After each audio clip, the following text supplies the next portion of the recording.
here.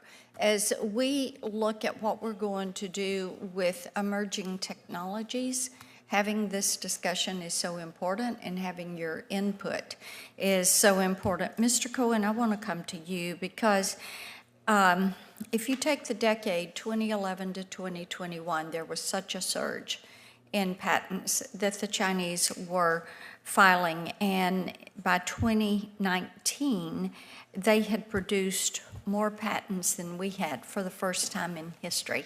And that should be flashing red lights to us. We all know how they reverse engineer, they steal our intellectual property. It is a cost of hundreds of billions of dollars to our nation's economy. And tomorrow, Senator Coons and I are introducing a bill, the Countering Chinese Espionage Reporting Act.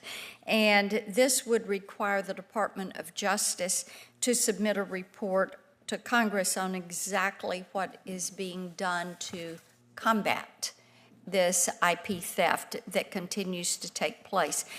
Talk a little bit about looking at this holistically. In addition to legislation, what are steps? What, if you could shape this response that our country has to China on this theft, what would you do? That's a great question, and it really is the kind of question that if I was back in the government, we would have a whiteboard exercise, because there are multiple aspects that you would need to address it. To give you an example of two things you did not cover that are unfair acts, one is that the Chinese government has on its books a rule that requires Chinese students overseas or professionals overseas, if they plan on filing a patent based on something created overseas, to first report it to the Chinese embassy. How interesting is that? Another possibility that if you're Chinese, if you fill out the Chinese patent application form, there's a box you can check where you can say, I will file this patent anonymously. Why would you want to file a patent anonymously? There's actually been 2 criminal trade secret cases in the United States where an anonymous Chinese patent filing appeared in that case, where the Chinese party, or the party that was stealing a trade secret for the benefit of a Chinese entity, requested that his name be disclosed from the Chinese Patent Office filing. So there are actually aspects here that need to be addressed head on that are built into the Chinese legislative system. There are a lot of reasons that China became a mega patent filing destination. Most of them are related to subsidies, and some of them are related to the types of patents you can file in China. For example, my quick test on quality of Chinese patent filing is if you see that the majority of the patents are filed from September to December, it's probably because they want to use up subsidies before the end of the year. Well, let me bring you back to the USPTO, because right now there is a backlog of 800,000 patents. And Senator Welch and I are working on legislation that would speed these patents on AI, quantum, these emerging technologies. And I would be interested in your take on that, because this is something that deals with our national security.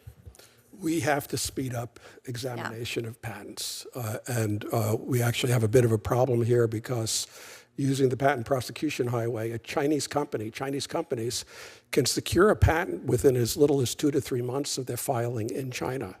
Whereas a U.S. entity filing in the United States, according to current pendency levels, will probably have to wait over 2 years, perhaps even more than 3 years.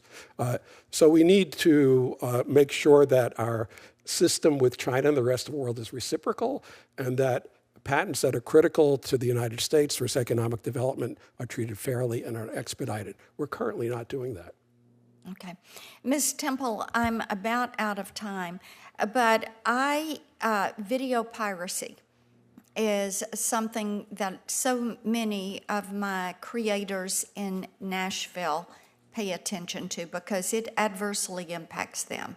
And these are individuals that lose just so much money every year. Nationwide, this is billions of dollars in loss. And I know that you all have supported site blocking legislation, and since I'm out of time, if you will just submit to me in writing instead of walking me through, just submit what you think that should look like, how we use watermarks, how we approach this to solve this problem. Thank you, Senator. I appreciate your focus, and definitely we can submit something for you. Thank you. Thank you, Mr. Chairman. By the way, I apologize